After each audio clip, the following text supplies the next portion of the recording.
welcome to Investors Hangout. This weekly interaction to help you learn and understand savings and investment issues is brought to you by Aditya Birla Sun Life Mutual Fund and Value Research.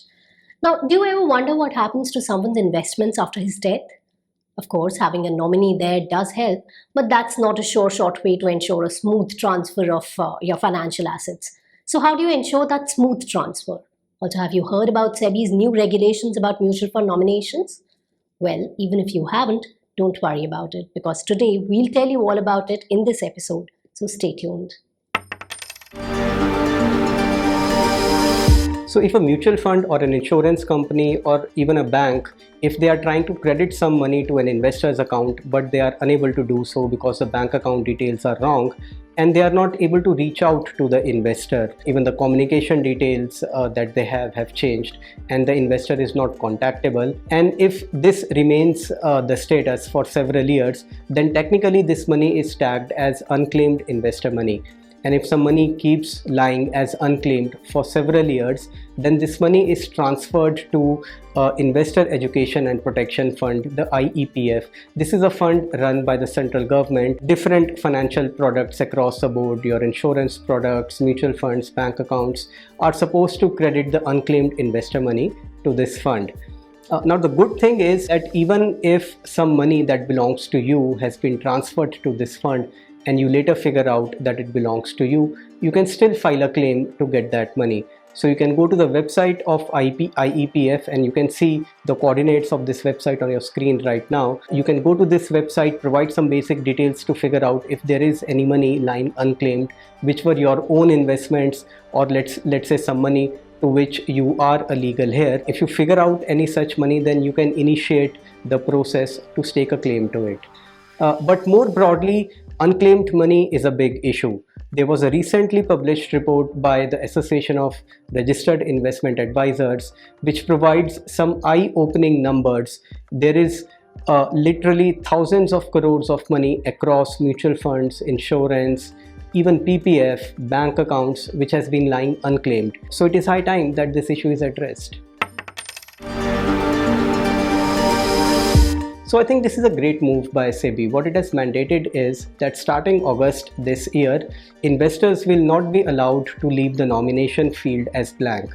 Either they will have to provide the details of the nominee while investing, or they would have to manually opt out of it. It would not be allowed to leave that field as blank, which was the situation up till now. So what used to happen often on your older investments was that you could often overlook the nomination field because it was not mandatory, but now that will not be the case. And with this move, chances are that most people will start opting for nomination, and which will greatly help in succession later. And this will apply not just on fresh investments, but even on your existing investments, because SEBI has mandated mutual funds to reach out to all the past investors and complete this exercise by March next year. They'll have to reach out to the investors and ask them to provide the nomination or opt out of it in case the nomination has been left blank. And in case by 31st of March next year, if there are still investments where the nomination is not tagged or the investor has not himself opted out of it, then all such folios will be frozen for redemptions. So overall, I think this is a great move.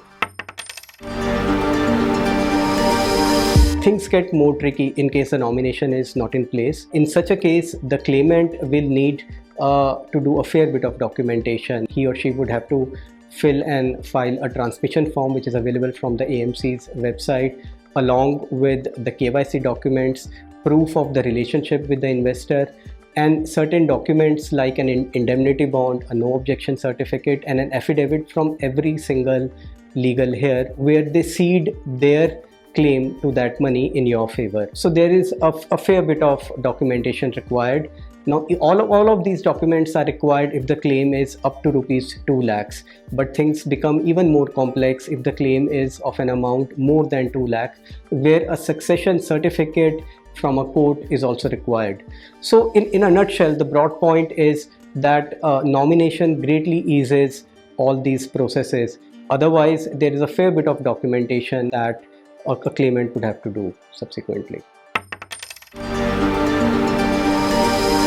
a nominee is not a legal heir but only a custodian of that money. So you can think of it as a very loose form of succession, what you can think of as an Indian jugaad to pass on the legacy, and it is contestable. For instance, if a person has 3 children but he puts only one child's name as the nominee to his investments, then after his death the nominee will get the money, but other 2 can contest and stake a claim to that money. So in that sense, a nominee is not a legal heir.